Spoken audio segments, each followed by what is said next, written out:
Hare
एक बार सब जोर से ताली बजा दीजिए इसके लिए।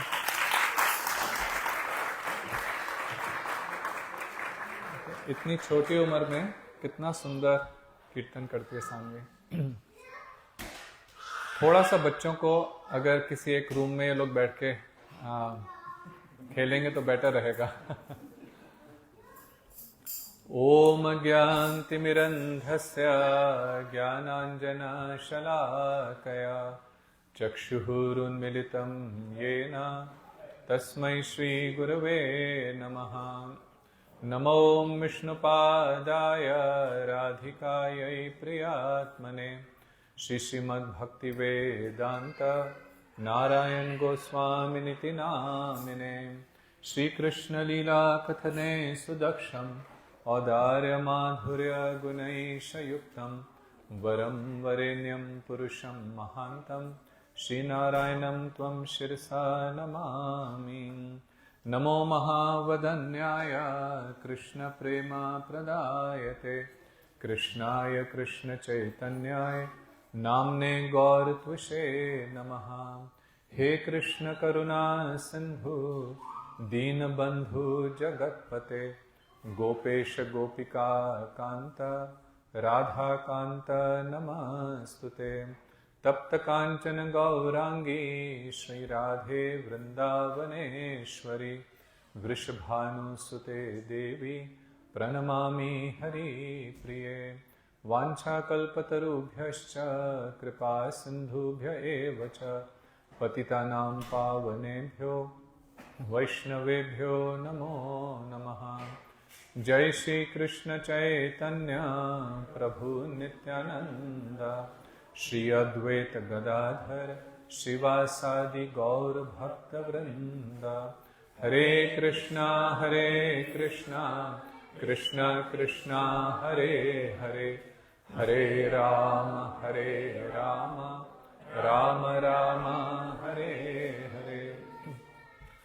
सर्वप्रथम मैं अपने गुरुपाद पद्म नित्य लीला प्रविष्ट ओम विष्णुपाद अष्टोत्तरशत श्री श्रीमद् भक्ति वेदांत नारायण गोस्वामी महाराज जी के श्री चरण कमलों में कोटि कोटि दंडवत प्रणाम करता हूँ।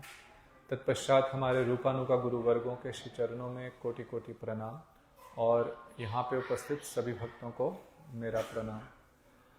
तो अब सब लोग यहाँ पे हैं, तो कौन सी लैंग्वेज में बेस्ट रहेगा, हिंदी में क्या इंग्लिश में? What is everyone's preference? Hindi में? तो बाकी मोस्टली सब हिंदी समझ लेते हैं, बाकी एवरीवन कैन अंडरस्टैंड हिंदी, ठीक है। तो बीच बीच में I will speak a little bit in English so you can get some idea of what we are talking about. तो हम लोग जैसे अभी कह रहे थे कि ये कार्तिक का महीना है, तो कार्तिक का महीना पूरे वर्ष में भक्ति की दृष्टि से इसको सबसे उत्तम माना जाता है, क्योंकि हमारे मनुष्य जन्म का जो वास्तव में मेन पर्पस है, main goal of human life, हम जिसको भूल जाते हैं वो वास्तव में यही है कि हम इस बात को समझें कि हम इस संसार में आए क्यों हैं, अथातो ब्रह्म जिज्ञासा। अब हमें यह मनुष्य जन्म प्राप्त हुआ है, तो वह चीज जो हम किसी और योनि में नहीं कर सकते। हम लोग पिछले जन्मों में अलग अलग योनियों में रहे, पेड़ पौधे भी रहे, कुत्ते बिल्ली भी रहे, नाना प्रकार के योनियों में रहे, 84 लाख योनियों में। लेकिन अब यह जो मनुष्य जन्म मिला है उसी में हम भगवत प्राप्ति कर सकते हैं, हम भगवान को प्राप्त कर सकते हैं। और भगवान को प्राप्त करने के लिए कई प्रकार के साधन बताए गए और उन सब साधनों में भक्ति को सर्वोत्तम बताया गया। गीता में भगवान कहते, भगवान ने कर्म योग, सांख्य योग, ज्ञान योग, कई प्रकार के योगों का वर्णन करा, लेकिन अंत में भगवान गीता में कहते हैं कि केवल भक्ति के द्वारा ही मुझे प्राप्त किया जा सकता है। और भक्ति के कई अंग हैं, उन भक्ति के अंगों में सबसे श्रेष्ठ अंग जो है भगवान के नामों का, उनके कथाओं का, उनकी लीलाओं का श्रवण और कीर्तन। श्रवण मतलब कि to hear and to describe the past times and to also chant his holy names. तो ये जब हम लोग इस महीने में करते हैं, कार्तिक के महीने में, तो उसका जो फल है वो कई गुना बढ़ जाता है। और इस महीने को इसलिए सबसे ज्यादा महत्वपूर्ण कहा जाता है। इस महीने का एक नाम है ऊर्जा मंथ, इसको ऊर्जेश्वरी श्रीमती राधिका का भी महीना कहा जाता है। ऊर्जा मीन्स एनर्जी। हमें किसी भी चीज को प्राप्त करने के लिए ऊर्जा चाहिए होती है ना। जब when you sit in a plane, the plane, the only way it can fly, that it has to, lot of fuel is required, बहुत ऊर्जा चाहिए होती है। If it doesn't have enough fuel, then it cannot fly. और जब rocket जाता है तो स्पेस में, तो उसको और भी अधिक एनर्जी चाहिए होती है। It needs boosters होते हैं ना, कभी आपने रॉकेट लॉन्च देखा हो तो वहां पे बूस्टर्स होते हैं। उनको बूस्टर क्यों होते हैं कि जो अर्थ का ग्रेविटेशनल पुल है उससे एस्केप करने के लिए तभी वो जो रॉकेट है वो स्पेस में जा सकता है। तो उसके लिए ऊर्जा, ऊर्जा मीन्स एनर्जी। तो उसी प्रकार से हम लोगों को जो इस संसार में आसक्ति है, that is our gravitational pull, उसके कारण हम इस संसार में बंधे हुए हैं। तो उसको ऊर्जा देने के लिए कि हम लोगों की भक्ति में उन्नति हो, ये जो महीना है वो बहुत श्रेष्ठ है। इसलिए उसको उज्जेश्वरी श्रीमती राधा जी जो है कृष्ण की शक्ति हैं।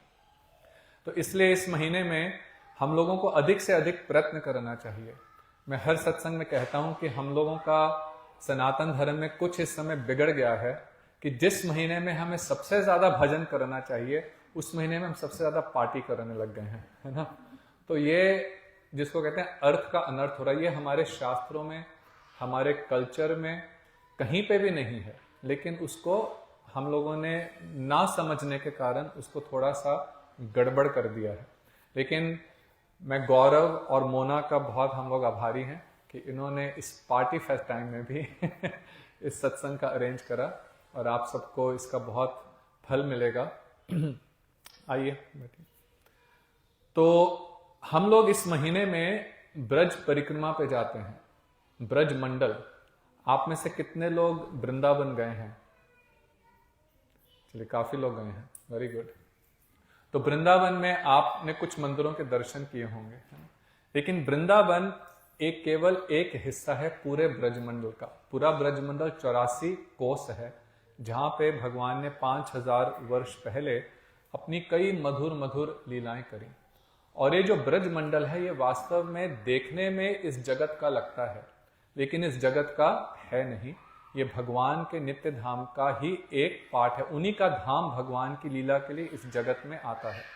तो इस महीने में भक्त लोग पूरा महीना ब्रजमंडल में रहते हैं। इस समय यदि आप ब्रज में जाएं तो लाखों में वहां पे भक्त हैं, लाखों में, कहीं पे भी आपको रहने का स्थान भी नहीं मिलेगा। तो लोग, वो सब भक्त लोग भगवान की अलग अलग लीला स्थलियों पर जाते हैं, वहां पे कीर्तन करते हैं, वहां पे प्रणाम, भगवान के विग्रहों का दर्शन करते हैं, और उस लीला स्थली की क्या महिमा है, what is the glories of that place of Krishna's pastimes, वो लोग श्रवण करते हैं। तो आज हम आपको गोवर्धन की परिक्रमा पे लेकर के चलेंगे। गोवर्धन की परिक्रमा कितने लोगों ने करी है? अच्छा, चलो, कुछ लोग तो बहुत अच्छी। कितनी लंबी परिक्रमा है? 21 किलोमीटर की, 21 किलोमीटर परिक्रमा ऑफ गोवर्धन। और उसको करने में यदि आप नॉन स्टॉप चलें, कहीं पे बिना रुके दर्शन करें, तब भी 4-5 घंटे लगते हैं। दर्शन करते करते जाएंगे तो आराम से 8-9 घंटे लगेंगे। तो वो सारी परिक्रमा मैं आपको 1 घंटे में कराऊंगा। और उसमें से कुछ स्थलियों पे ही जाएंगे, क्योंकि बहुत स्थलियां हैं गोवर्धन की परिक्रमा में। कम से कम तो 90 to 100 स्थलियां हैं परिक्रमा करने में, लेकिन सब स्थलियों का सबको ज्ञान भी नहीं है। तो ये गिरिराज जी जो हैं, ये भी इस जगत के नहीं हैं, और भगवान के धाम से गिरिराज जी भी उनके साथ ही इस जगत में भी आए। जब जैसे किसी देश का राजा या प्रेसिडेंट, जैसे हमारे देश यहाँ अमेरिका का भी प्रेसिडेंट, जब किसी भी कंट्री में जाते हैं तो अपने साथ अपनी बहुत सारी चीजें लेकर के जाते हैं ना। अपना व्हीकल्स भी लेके जाते हैं, है ना। उसको क्या कहते हैं? बीस्ट, है ना। क्या नाम है उनके व्हीकल का? जो अमेरिकन प्रेसिडेंट का है, it is called a beast. और कई बार वो लोग अपना यहाँ से कई फूड आइटम्स भी लेके जाते हैं, पानी भी लेके जाते हैं, कई चीजें लेके जाते हैं।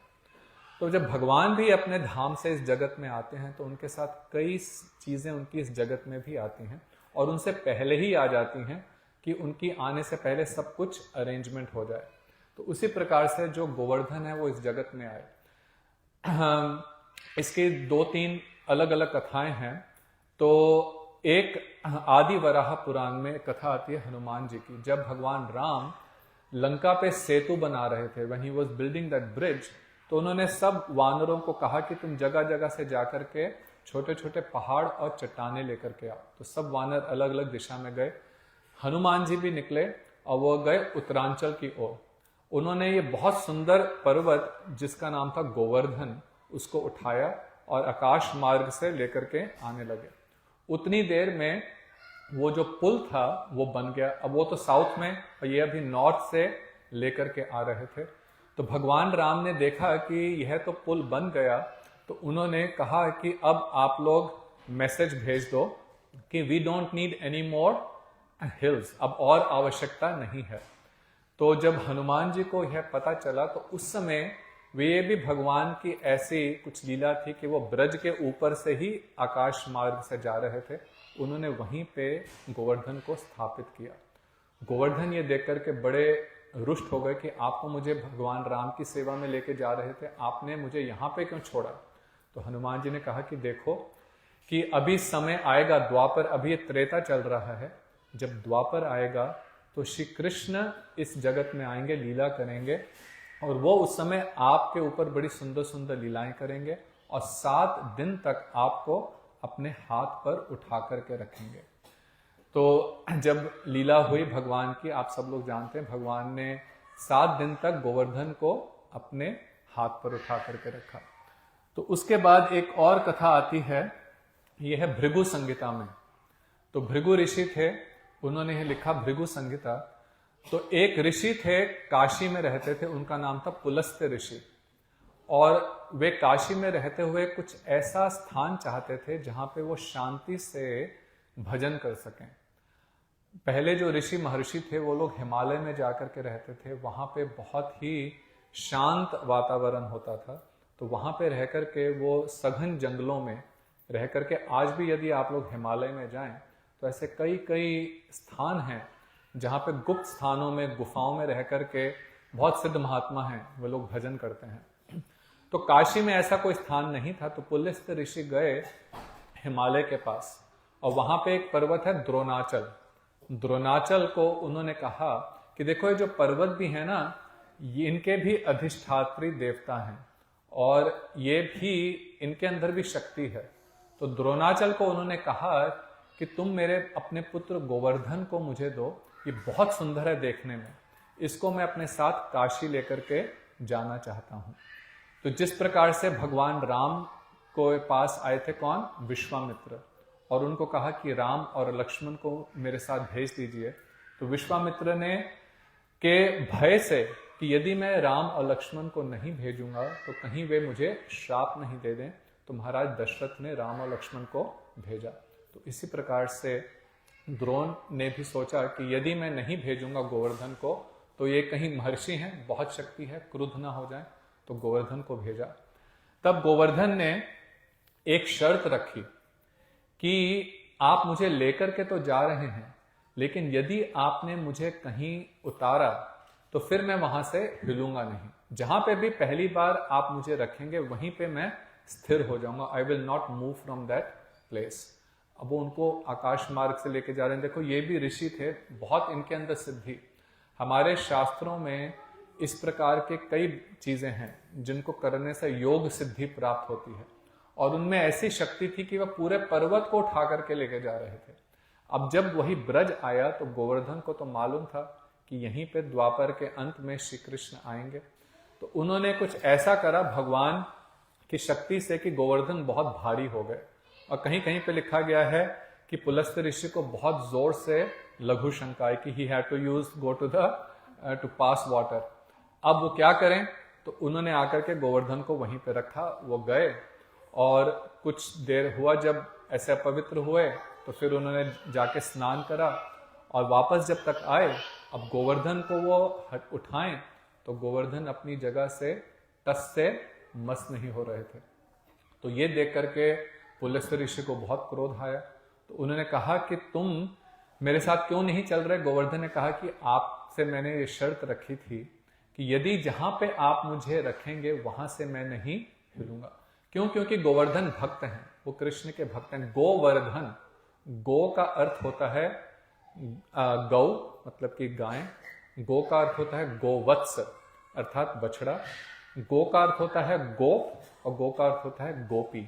और वर्धन अर्थात इन सब के आनंद को वर्धन करने वाले। गो का अर्थ इंद्रियां भी होता है। तो कृष्ण की इंद्रियों को सब प्रकार से सुख देने वाले कौन है?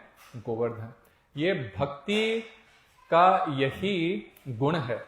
जो भक्त है वो अपनी हर क्रिया इसी प्रकार से करता है कि भगवान को कैसे सुख मिले। हम लोग हर चीज ऐसे करते हैं कि हमें कैसे सुख मिले, है ना। हम इस तरह से हर चीज हमारी, अगर आप देखो हमारे मन में जो भी विचार आता है उसका एक ही पर्पस होता है कि मुझे सुख कैसे मिले। जो हम अपने परिवार में भी रहते हैं ना, वो अपने सुख के लिए रहते हैं, है ना। हम दूसरे को सुख कम देते हैं, इसलिए यहाँ पे प्रेम की कमी होती है। प्रेम वहीं पे होता है जहां पे हम दूसरे के सुख की बात करते हैं। तो जो भक्त हैं, वास्तव में भक्त हैं, वो केवल भगवान को सुख देने के लिए। तो गोवर्धन ने कहा कि यहाँ पे श्री कृष्ण आएंगे, तो इसलिए वहीं पे स्थिर हो गए। पुलस्त्य ऋषि ने उनको श्राप दिया कि देखो तुम तिल तिल करके जमीन में धसोगे। तिल तिल अर्थात जैसे तिल होता है ना, कितना छोटा सा बीज होता है, उतना हर समय तुम धरती के अंदर धसते जाओगे। तो गोवर्धन ने हाथ जोड़ करके उसको अपने शिरोधार्य करा कि मैं इस श्राप को भी लेने को तैयार हूं, लेकिन मुझे कृष्ण लीला के दर्शन करने हैं। भगवान कृष्ण जब आए तभी उन्होंने गोवर्धन पे बहुत नाना प्रकार की लीलाएं करी, इसलिए गोवर्धन को हरिदास वर्य कहा जाता है। गोवर्धन जयति शैल कुल अधिराजः, यह गोपिकाभिरुदितः हरिदास वर्य। भागवत में 3 हरिदास बताए गए। महाराज युधिष्ठिर को हरिदास कहा गया, उद्धव जी को हरिदास वर, मतलब कि बेटर देन युधिष्ठिर, और गिरिराज गोवर्धन को हरिदास वर्यः, अर्थात best among all the devotees of Hari is Govardhan. और जो गोपियां हैं, एक भागवत में एक 5 गीत हैं, उनमें से एक है वेणु गीत। वेणु गीत में वे गाती हैं कि हंतायम अद्री बला हरिदास वर्यः यत राम कृष्ण चरण स्पर्श प्रमोदः। वो कहते हैं कि देखो ये जो गोवर्धन है ये कितना भाग्यशाली है। हरिदास वर्यः, ये सब भक्तों में श्रेष्ठ है। क्यों?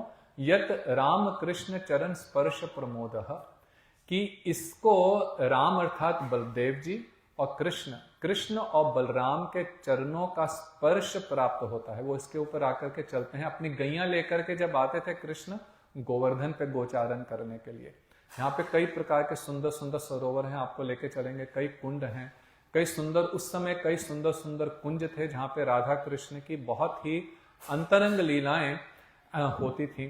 तो इन सब के दर्शन गिरिराज ने करे हैं। तो ऐसे हमारे आचार्यों ने समझाया है कि जो लीलाएं भगवान की और कहीं ब्रजमंडल में नहीं, वे सब लीलाएं गोवर्धन पे हुई हैं। इसलिए गोवर्धन को क्या कहा जाता है?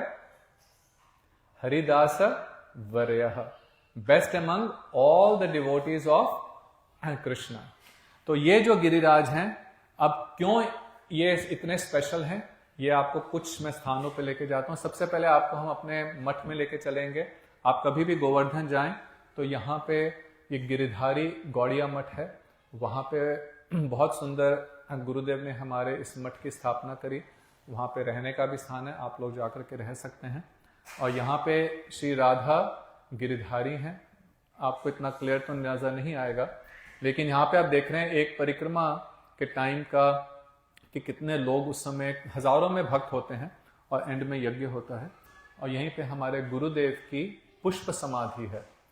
तो पुष्प समाधि का अर्थ होता है कि उन्होंने जब शरीर अपना छोड़ा, जहाँ पे उनको समाधि दी गई थी जो कि नवद्वीप में है, तो वहां से कुछ पुष्प लेकर के यहाँ पे भी समाधि बनाई गई। तो उसके बाद हम लोग चलते हैं यहाँ से गोवर्धन गिरिधारी गौड़िया मठ से अगर आप निकलेंगे तो अब आप इमेजिन करिए कि आप लोग कहाँ पे हैं। एक बीच में हिल है गोवर्धन। अब आप उसकी परिक्रमा कर रहे हैं। जब भी हम लोग परिक्रमा करते हैं, जब भी आप टेंपल में भी आते हैं, when you come to the temple and when you do परिक्रमा, तो ठाकुर जी आपके हमेशा राइट हैंड साइड पे होते हैं। तो we always do parikrama like this. तो when now we are doing parikrama of Govardhan, so Govardhan is on this side. तो उससे पहले एक ये मंदिर आता है, इसको कहते हैं मुखार विंद।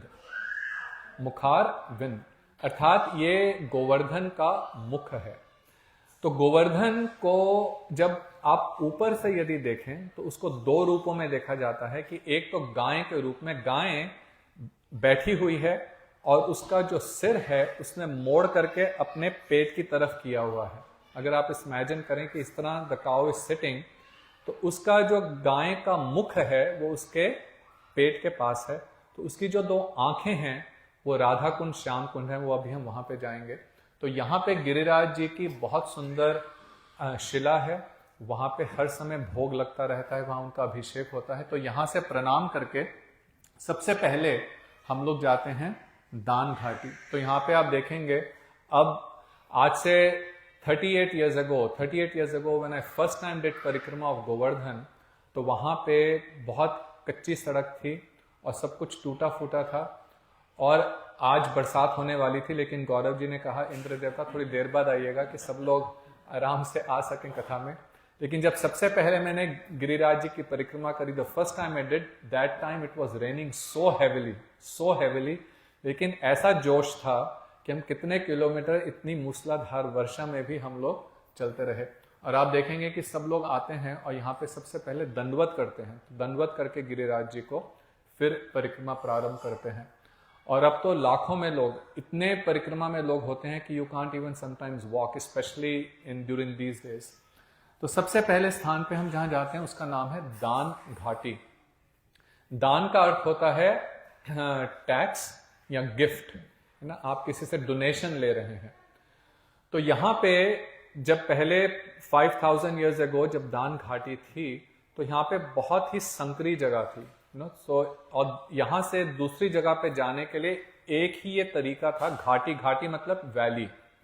तो यहीं से निकल करके जाना पड़ता था। तो इसके दूसरे तरफ एक ऋषि थे जिनका नाम था भागुड़ी ऋषि। तो भागुड़ी ऋषि यज्ञ कर रहे थे और उस यज्ञ के लिए जो गोपियां थीं वो काफी सारा दूध, दही, फल, मक्खन लेकर के वो आईं और बरसाना से और अलग अलग गांव से, और फिर वो यहीं से जा रही थीं। अब जब यहां जा रही थीं तो वो घाटी में आईं। अब एक ही रास्ता जाने के लिए, तो वहीं पे कृष्ण उनके सामने आकर के अपने सखाओं के साथ आकर के खड़े हो गए और कृष्ण ने कहा कि आप यहां से नहीं निकल सकती। क्यों नहीं निकल सकती? क्योंकि यहां से जाने के लिए आपको पहले टैक्स पे करना पड़ेगा। टोल टैक्स होता है ना, है ना? तो ये टोल टैक्स का नियम कृष्ण ने शुरू किया था, है ना? ये कोई नई चीज नहीं है। तो तब भी टोल टैक्स, तो ही सेड कि यू हैव टू पे अ टोल टैक्स। तो उन्होंने कहा क्यों टैक्स पे करना है? तो उन्होंने कहा क्योंकि ये मेरा राज्य है, दिस इज माई प्रॉपर्टी। तो अगर आप मेरी प्रॉपर्टी से निकलेंगी तो आपको टैक्स पे करना पड़ेगा। तो ललिता जी, विशाखा जी ने पूछा ये आपका कब से राज्य हो गया?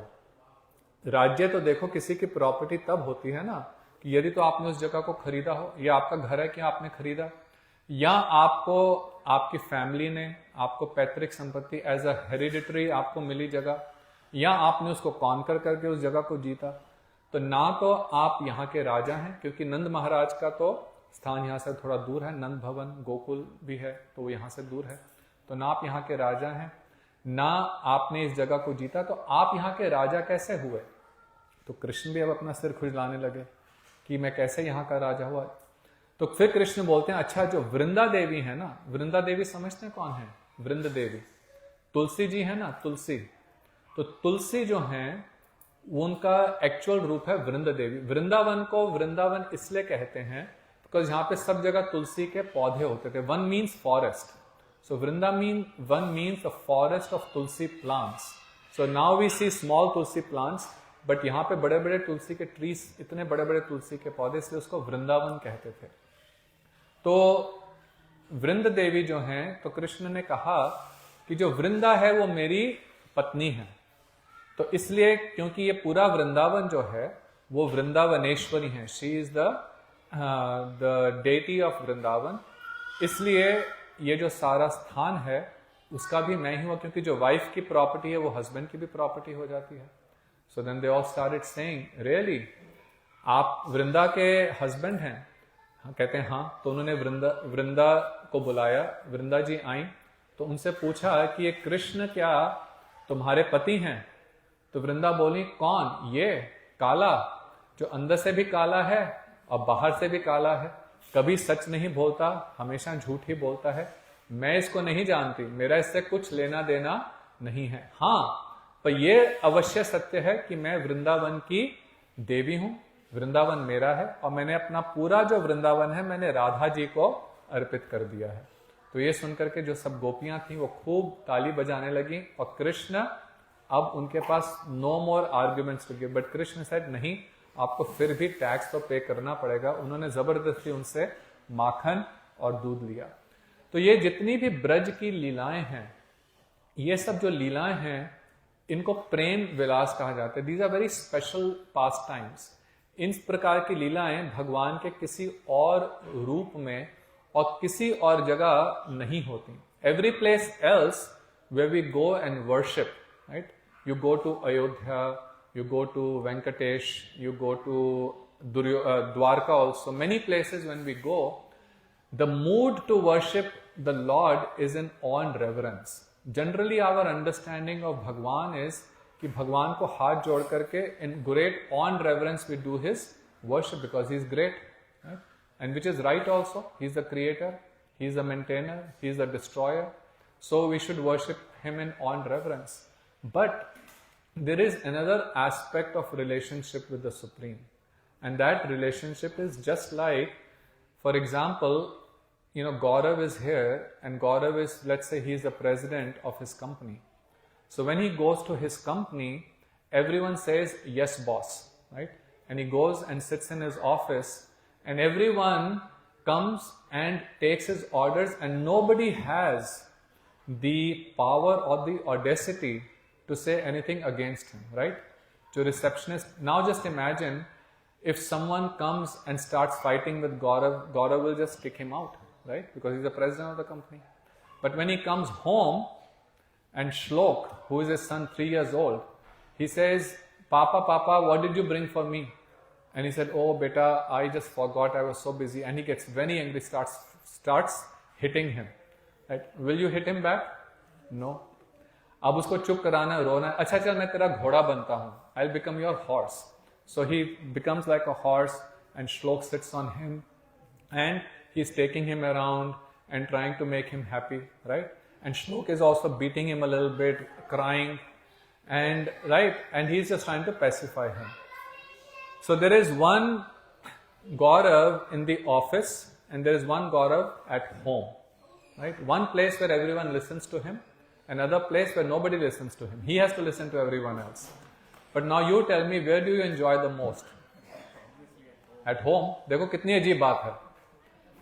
ऑफिस में सब उनकी बात सुनते हैं, लेकिन वो कह रहे हैं वहां पे मुझे नहीं अच्छा लगता. घर में जहां पे पत्नी की भी सुननी पड़ती है, बच्चों की भी सुननी पड़ती है, माता पिता की भी सुननी पड़ती है, सबकी सुननी पड़ती है. Any man here who says I don't like to be at home? Now they may not like, but they will not say it, right? तो इसको कहते हैं प्रेम. Why?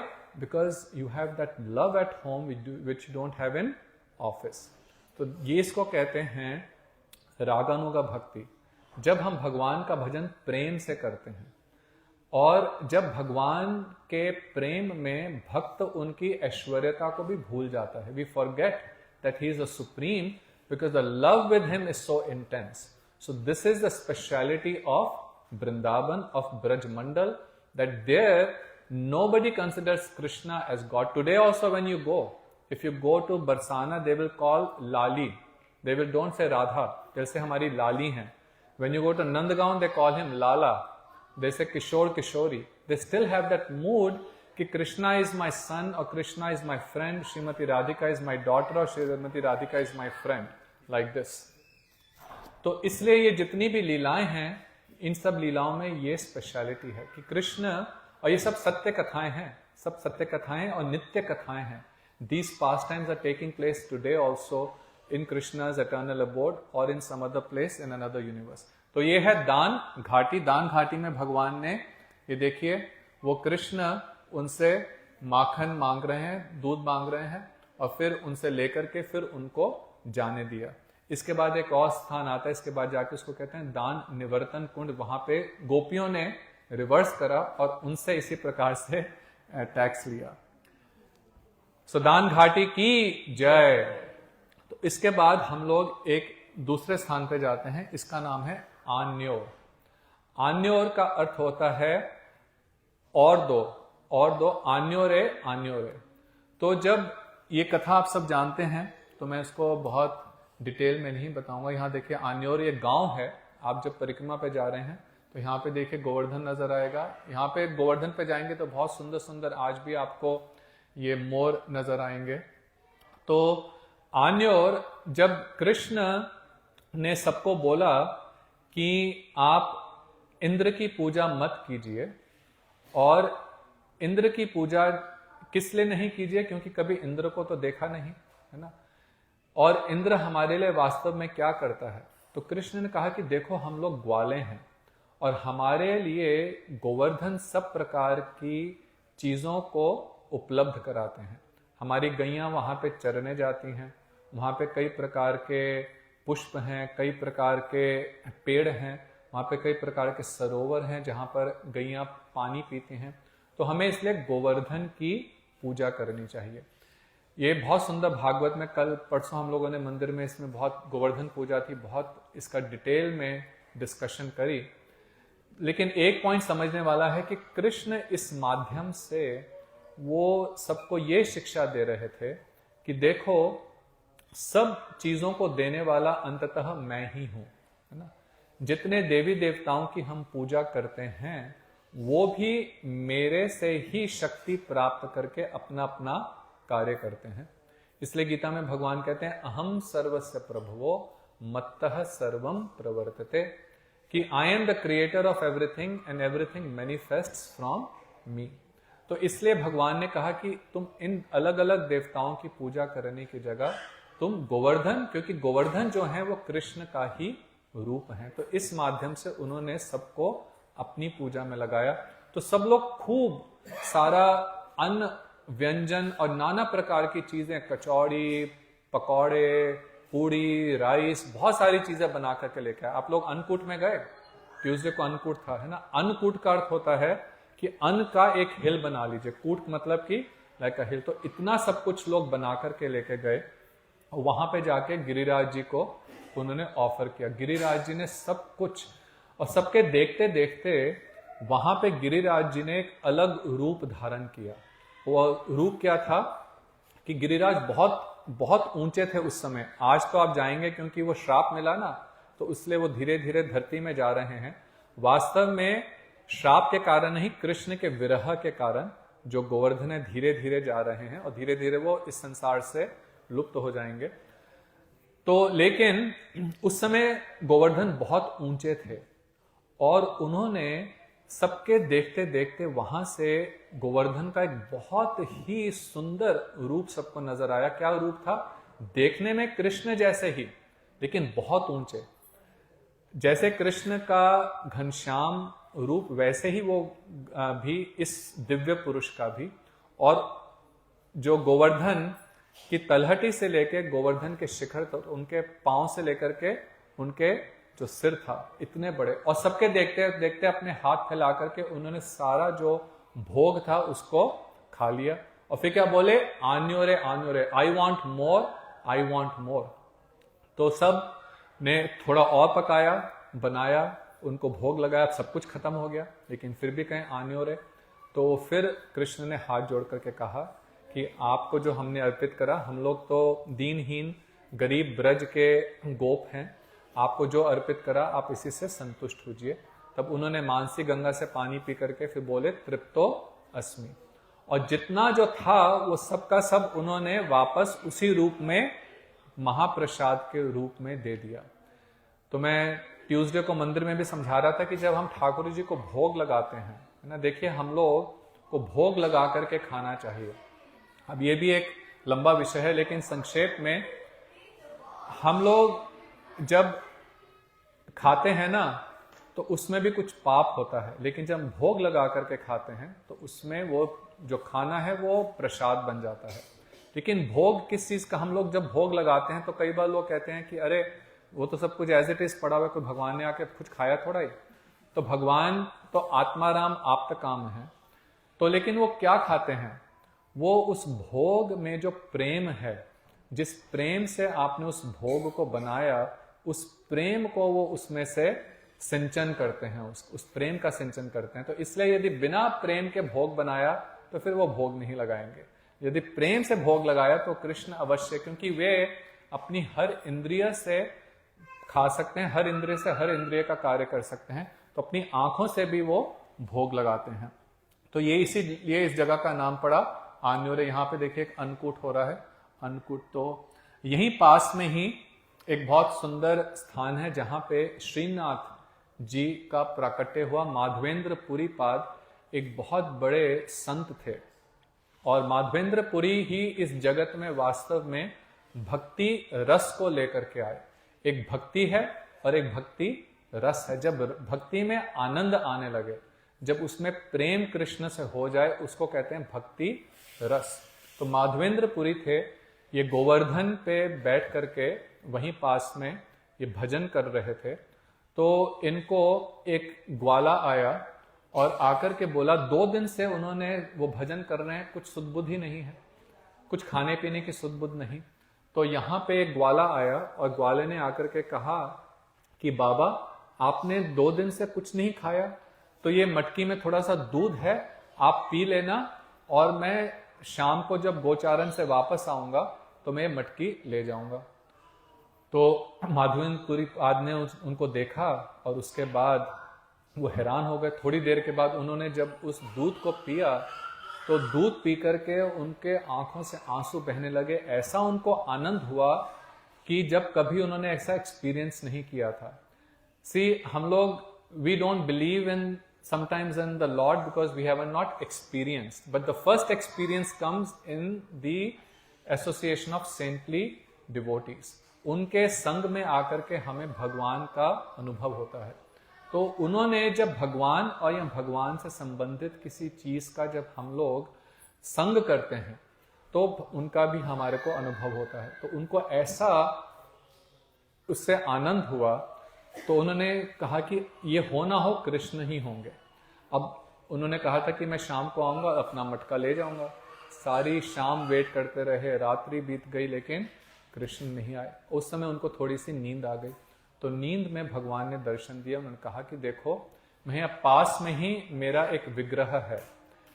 मेरे ग्रेट ग्रैंडसन जब भगवान कृष्ण इस जगत से गए तो उस समय उनके कुछ वर्षों के बाद उनके पौत्र, सो कृष्णा's son was Pradyumna, Pradyumna son was Anirudh, Anirudh son was Vajranabh.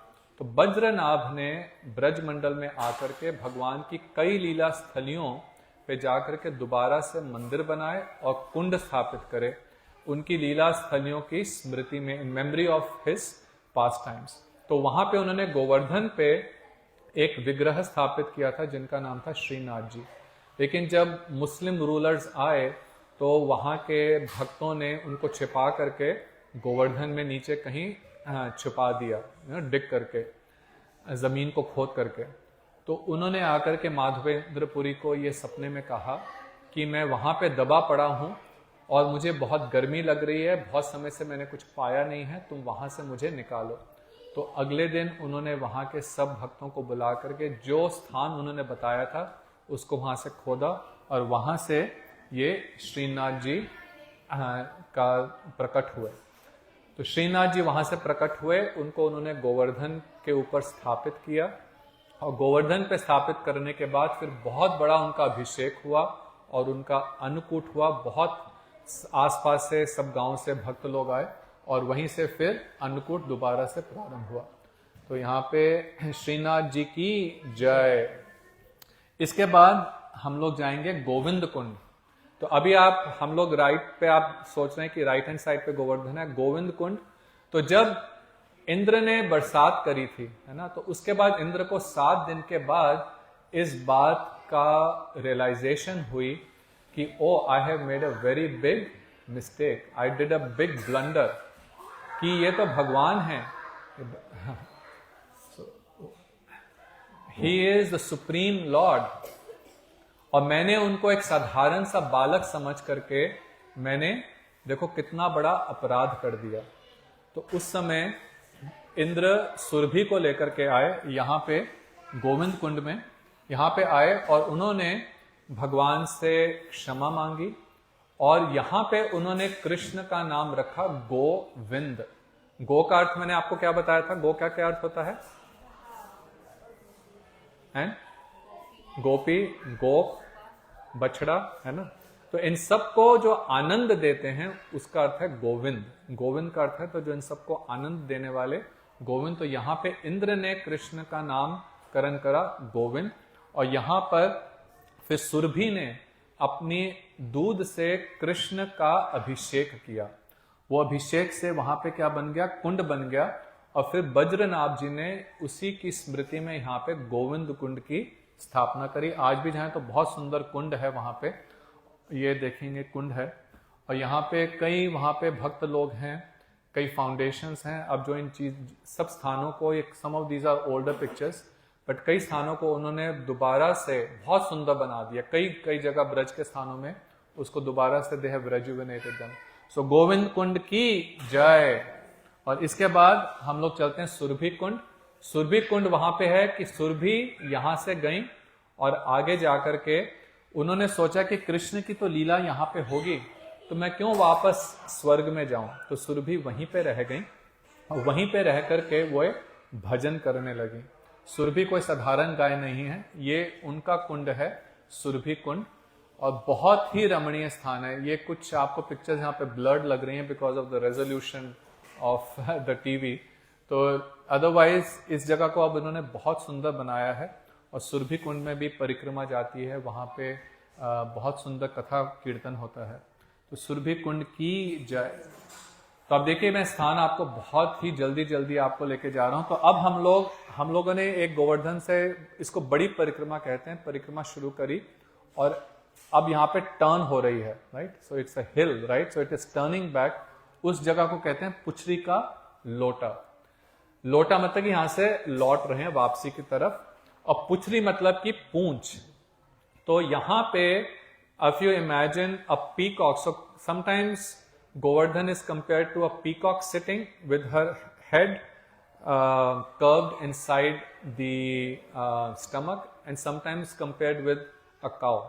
तो जहां पे काव का बैक है वहां पे पूंछ होती है ना, तो वहां से टर्निंग बैक, तो इसलिए कहते हैं इसको पुछरी का लौटा। और यहाँ पे कथा ये भी है कि जब कृष्ण वृंदावन छोड़ करके गए तब श्रीदाम, जो उनके बहुत ही प्रिय सखा थे, वो कृष्ण की राह में यहाँ पे बैठ गए कि अभी लौटेंगे, अभी लौटेंगे, अभी लौटेंगे। तो यहाँ पे इसलिए इसको कहते हैं पुछरी का लौटा। तो यहाँ से परिक्रमा मुड़ती है और फिर जाती है जतिपुरा। जति, यति का अर्थ होता है सन्यासी। तो जो माधवेंद्रपुरी पात थे, माधवेंद्रपुरी की ही ये स्थान है, यहीं पे बैठ करके वो भजन करते थे, इसलिए इस जगह का नाम है जतिपुरा। ये भी बहुत सुंदर, यहाँ पे आप देखोगे गोवर्धन है, लोग बहुत बहुत many gallons of milk they do abhishek of Giriraj here at Jadipura. आप लोग गए हैं? अभी कौन बैठी थी यहाँ पे? I think she got up कि गोवर्धन। आप लोग तो गए हैं जतिपुरा। तो जतिपुरा की जय। तो इसके बाद अब हम लोग जाकर के एक प्रकार से, अब मैंने आपको in less than about 30 minutes 12 kilometers करा दिया. So we have done 12 kilometers of parikrama already.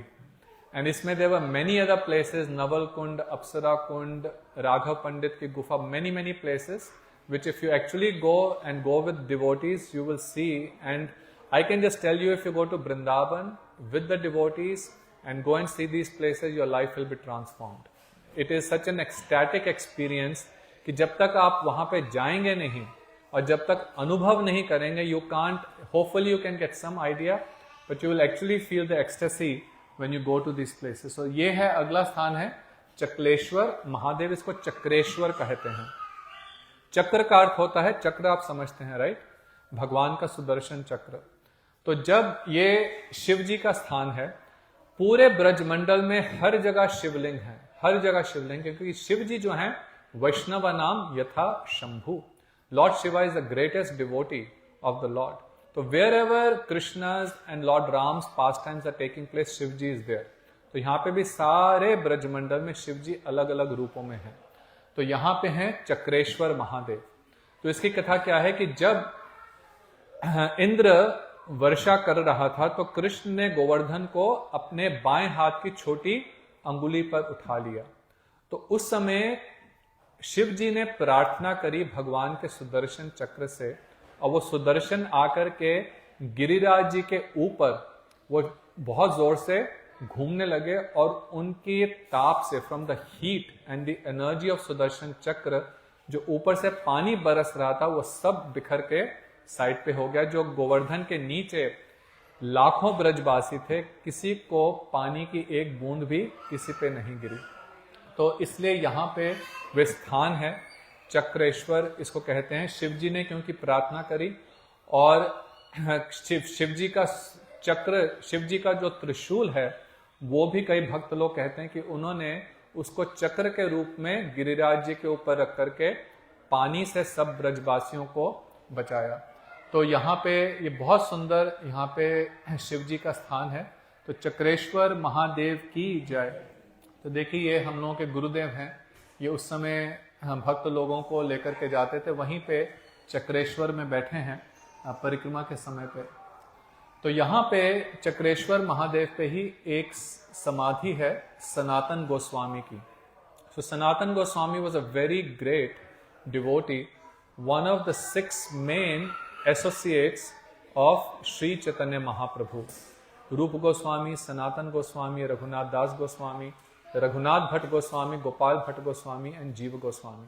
तो इन लोगों ने आज से करीब 550 वर्ष पहले, 500 वर्ष पहले ब्रज में आकर के इन सब स्थलियों को दोबारा से स्थापित किया. With time places had been forgotten. इन्होंने आकर के जो बद्रीनाथ जी ने 5000 years ago what all he had made the places in the memory of Lord Krishna, slowly with the passage of time many of those places were forgotten. So about 500 years ago these 6 Goswamis and Loknath Goswami, Bhugarbha Goswami came and they again re-established those places.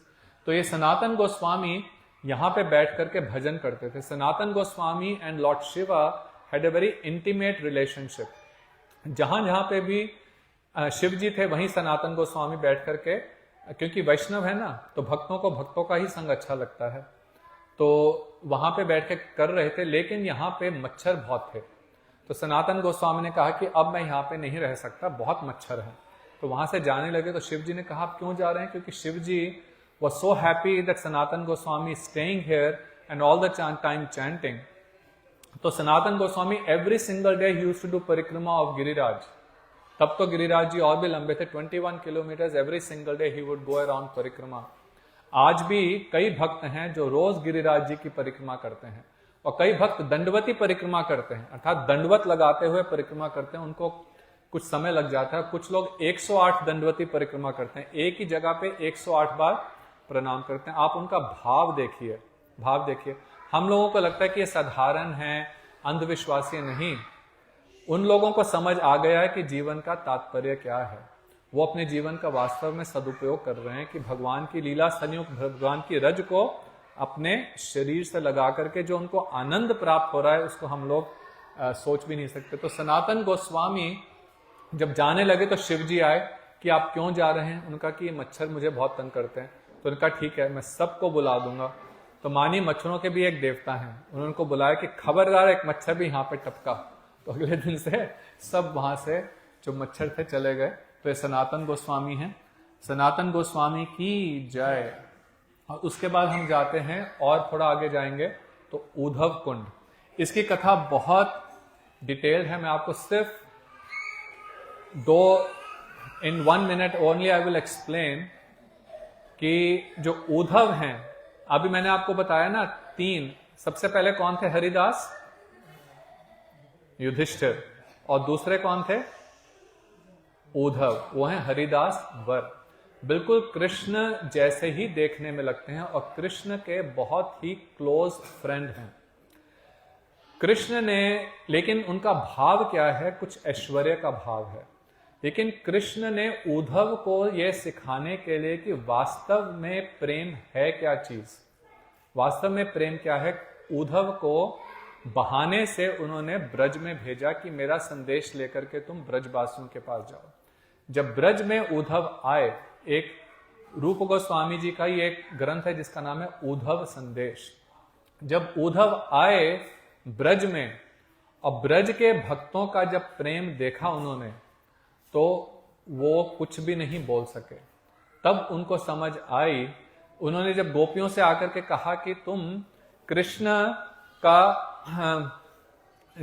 तो सर्वत्र ही हैं, आप अपने मन से उनको सोच सकते हो. कृष्ण के लिए उन्होंने कई प्रकार से उनको समझाने का प्रयत्न करा. तो गोपियों ने कहा कि उद्धव, हमारा तो एक ही मन था, और वो मन तो था वो कृष्ण के साथ ही चला गया. उद्धव मन न भय 10-20. कोई हमारे बहुत, देखिए हम लोगों के बहुत सारे मन हैं, हमारे बहुत सारे मन हैं. कैसे? हमारे कैसे बहुत सारे मन हैं? कितने मन हैं हमारे? बहुत सारे हैं. एक मन लगा हुआ है बच्चों में, एक मन पति में, एक मन ऑफिस में, एक मन हमारे शॉपिंग में, एक मन जो सीरियल आना है आज शाम का मिस नहीं हो जाए, एक मन किसी गेम में वो स्पोर्ट्स टीम में लगा हुआ है, एक मन स्टॉक मार्केट में लगा हुआ है. हमारे बहुत सारे मन हैं. इसलिए तो हम हमेशा अशांत रहते हैं, है ना, क्योंकि सब जगह हमारा मन लगा हुआ है. लेकिन ब्रजवासियों का केवल एक ही मन है, और वो एक मन जो है वो केवल और केवल कृष्ण में ही लगा हुआ है. इसको कहते हैं एकांतिकी भक्ति. एक निष्ठ एकांतिक. तो कह रहे हैं उद्धव मन ना भय 10-20. हमारे को 10-20 मन नहीं है, एक ही मन था, वो तो कृष्ण के साथ ही चला गया. जब कृष्ण के प्रति गोपियों का क्या अनुराग है, जब उद्धव जी ने यह देखा तब उन्होंने कहा कि वो कुछ बोल नहीं सके। बहुत सुंदर भागवत में इसका बहुत सुंदर वर्णन है। वहां पे उन्होंने जब राधा जी को का देखा भाव, तो फिर उद्धव प्रार्थना करते हैं कि मैं यहीं ब्रज में कहीं गुल्मलता बन जाऊं, मैं यहीं पे घास बन जाऊं, कि चरण रेणु अभीक्ष्णशः। मेरी केवल एक ही प्रार्थना है कि इन गोपियों के चरण की रज की एक कण भी यदि मुझे मिल जाए तो मेरा जीवन सार्थक हो जाएगा। तो वहीं पे उद्धव जी रह गए। यहाँ पे कथा आती है कि यहीं उद्धव कुंड में वे उद्धव आज भी हैं, और जो लोग भाग्यशाली हैं उनको उनका दर्शन प्राप्त होता है। उद्धव आज भी वहां पे रह करके भजन कर रहे हैं। तो यहाँ पे बहुत सुंदर राधा कृष्ण के दर्शन हैं। और इसके बाद हम पूरे गोवर्धन परिक्रमा का सबसे स्पेशल स्थान, ऑलमोस्ट अब हमारी परिक्रमा, अब ये हम दूसरा छोर आ गए। एक पुचरी का लोटा था ना, तो एक एंड पे था। अब वो जो दूसरा एंड है जहां से फिर परिक्रमा टर्न होती है, वहां पे गोवर्धन की दो आंखें, राधा कुंड और श्याम कुंड, ये है राधा कुंड। राधा कुंड की महिमा वर्णन करने लगेंगे तो पूरी रात्रि बीत जाएगी। और सारे भूमंडल में जो सर्वश्रेष्ठ है वो है ये पृथ्वी। पृथ्वी में सर्वश्रेष्ठ है भारत। भारत में सर्वश्रेष्ठ ब्रजमंडल को कहा जाता है। ब्रजमंडल में सर्वश्रेष्ठ गोवर्धन, और गोवर्धन में सर्वश्रेष्ठ ये राधा कुंड। राधा कुंड की कथा क्या है कि एक बार कृष्ण ने, जो कंस था वो अलग अलग दैत्यों को भेज रहा था कृष्ण को मारने के लिए। तो एक उनमें से था अरिष्टासुर, जो कि था एक बुल होता है ना, बुल अर्थात भैंस के रूप में। तो वो जब आया तो कृष्ण ने उसको उसके सींग से पकड़ करके घुमा करके उसको पृथ्वी में डाला और वह मर गया। अब रात्रि में वे राधा जी और बाकी गोपियों को मिलने के लिए आए, तो राधा जी ने कहा कि आप हमसे दूर रहिए। क्यों? क्योंकि आप अपवित्र हैं। अपवित्र कैसे?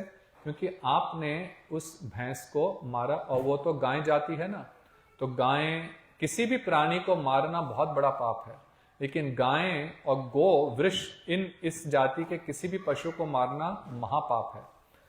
तो उन्होंने कहा कि वो तो असुर था, असुर को मारा कोई, मैंने वास्तव में किसी भैंस को थोड़े मारा। उनका नहीं, अगर भले असुर था लेकिन रूप तो वही था ना। अब आप अपवित्र हो गए, तो फिर मैं पवित्र कैसे करूं? इसका उपाय क्या है?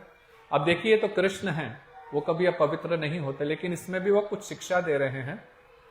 तो कहते हैं कि अब मैं पवित्र कैसे हूं? तो उन्होंने कहा कि यदि आप जितने भी तीर्थ स्थान है वहां जाइए और सब नदियों में जाकर के स्नान करिए, तब आप पवित्र होंगे। अब कृष्ण ने कहा कि मैं सब नदियों में जाऊंगा तो मैं सब नदियों को ही यहां बुला लेता हूं। तो उन्होंने अपने पांव की एड़ी से उन्होंने ये कुंड बनाया, जिसको कहते हैं श्याम कुंड। वो दूसरा कुंड है, ये इधर राइट हैंड साइड पे, ये वाला जो है लेफ्ट हैंड साइड पे जो आप देख रहे हैं इधर, ये है श्याम कुंड। तो उन्होंने सारी नदियों का आह्वान किया, उनको इन्वोक किया और कहा कि आप लोग आकर के अपना अपना जल इसमें डाल दीजिए। सब नदियां आई और यहाँ पे अपना जल डाला। तो यहाँ पे जल डालने के बाद अब उन्होंने उसमें स्नान किया और कहा अब तो मैं पवित्र हो गया। लेकिन राधा जी अब फिर मान कर लिया कि आपका कुंड है तो मेरा भी कुंड होना चाहिए, और उन्होंने अपनी सखियों के साथ अपनी चूड़ियां तोड़ के वो कुंड बनाने लगी उसको करके। अब वो भी तो शक्ति हैं, उन्होंने भी एक थोड़ा सा इस प्रकार से कुंड बनाया। अब पानी कहां से आए?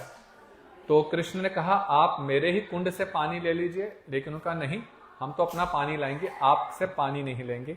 तो पास में ही मानसी गंगा है, उन्होंने पूरी एक वो बनाया कि हम मटके भर भर के मानसी गंगा से जल लेके आएंगे। तब कृष्ण ने सभी नदियों को कहा कि आप जाके राधा जी से प्रार्थना करो कि आप हमारे को अपने कुंड में सेवा करने का अवसर प्रदान करें। तो उन्होंने जाकर राधा जी से प्रार्थना करी और तब उन्होंने उनकी आज्ञा लेकर के अपना अपना जल राधा कुंड में भी डाला। तो ये है राधा कुंड और श्याम कुंड। यहाँ पे तो ये राधा कुंड श्याम कुंड की बहुत महिमा, जैसे मैंने आपको कही। अभी बच्चे भी थोड़े काफ़ी विचलित हो रहे हैं, तो इसलिए समय भी हो रहा है। लेकिन आप कभी जाएं गोवर्धन पे तो राधा कुंड, श्याम कुंड में अवश्य जाकर के प्रणाम करेंगे। और ये राधा जी की कृपा का ही स्वरूप है राधा कुंड। और यहाँ पे हमारे एक गोस्वामी थे, मैंने बताया ना 6 गोस्वामी, उनमें थे एक रघुनाथ दास गोस्वामी। वो यहीं बैठ करके भजन करते थे। समय के साथ ये कुंड भी जो थे ये कवर्ड अप हो गए और इनको केवल थोड़ा सा गौरी खेत और श्याम खेत के नाम से जाना जाता था। देवर जस्ट सम स्मॉल पडल्स आप कह सकते हैं। तो रघुनाथ दास गोस्वामी जी ने आकर के यहाँ पे पहले चैतन्य महाप्रभु आए, उन्होंने इस स्थान को दोबारा आविष्कार किया, ढूंढा। और फिर रघुनाथ दास गोस्वामी जी जब यहाँ पे रह रहे थे तो उनको प्रेरणा हुई तो कि यहाँ पे इन कुंडों को पूरा जैसा उनका रूप था वैसा बनाया जाए। तो जब इनका एक्सकवेशन शुरू हुआ तो जो राधा कुंड था, आप देखेंगे कि राधा कुंड तो is absolutely like a square, है ना, इट्स अ स्क्वायर। लेकिन जब श्याम कुंड को they were excavating to make it expanded, तो उनको रात में सपने में आया कि जो 5 पांडव थे उन्होंने आकर के कहा कि देखो हम यहाँ पे हम लोग भजन कर रहे हैं पेड़ों के रूप में, तो आप प्लीज इन पेड़ों को मत काटिएगा। तो इसलिए जब आप आज भी जाएं जो श्याम कुंड है, इट इज नॉट स्क्वायर, वो थोड़ा सा टेढ़ा मेढ़ा ऐसा करके है कि they try to protect all the trees that were on the side. तो ये है राधा कुंड, श्याम कुंड। और फिर मानसी गंगा इसके बाद आती है। मानसी गंगा की भी यही कथा है कि एक बार सब लोग जा रहे थे, नंद बाबा और उनके सब परिवार के लोग गंगा जी स्नान करने के लिए। लेकिन कृष्ण ने कहा कि आप वहां तक क्यों जाते हैं, हरिद्वार तक, मैं गंगा जी को ही यहाँ बुला लेता हूँ। तो गंगा जी स्वयं, ये कृष्ण के मन से इच्छा प्रकट हुई, तो गंगा जी यहाँ पे प्रकट हो गई। तो इसलिए इसको कहते हैं मानसी गंगा, जो कृष्ण के मन से प्रकट हुई। स्वयं गंगा जी अधिष्ठात्री जो देवी थी वो वहां पे आई और यह मानसी गंगा यहाँ पे बनी। और इसी के पास जहां पे परिक्रमा जब हम करते हैं तो लास्ट पॉइंट पे जब हम जाते हैं वो है हरिदेव जी का मंदिर। इस मंदिर में प्रणाम करके परिक्रमा पूरी होती है। यह मंदिर क्या है, जो मैंने आपको बताया ना कि जब कृष्ण ने वो रूप धारण करा, गिरिराज का इतना बड़ा रूप धारण कर लिया, तो ये वही उन्हीं के विग्रह स्वरूप हैं। इनका नाम है हरिदेव। ये गोवर्धन के अधिष्ठात्री देवता अर्थात प्रिसाइडिंग डेटी हैं। इनको प्रणाम करके हम आज की परिक्रमा को यहीं पे समाप्त करते हैं। गिरिराज महाराज की जय, गोवर्धन परिक्रमा की जय।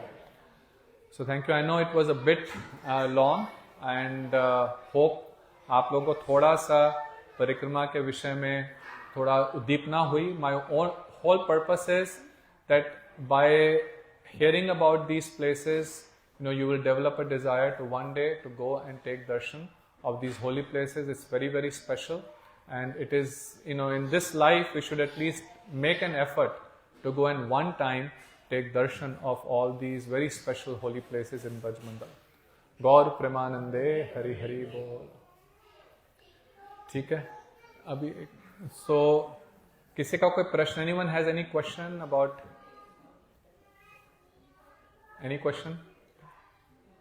Normally हम लोग जब कथा करते हैं तो lot of we speak a lot of philosophy, तत्व सिद्धांत, बट अभी ये स्पेशल परिक्रमा की हम लोग मोर लीला स्थलियों की बातें कर रहे हैं। तो गीता और भागवत पे बहुत तत्व सिद्धांत की बातें होती हैं।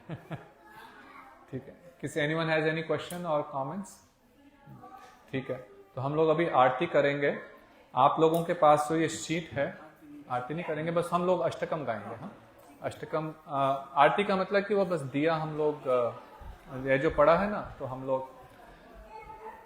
लोग आप लोग जो लास्ट फर्स्ट पेज पे दामोदर अष्टकम है, और ये इस महीने में हम लोग दीपदान करते हैं।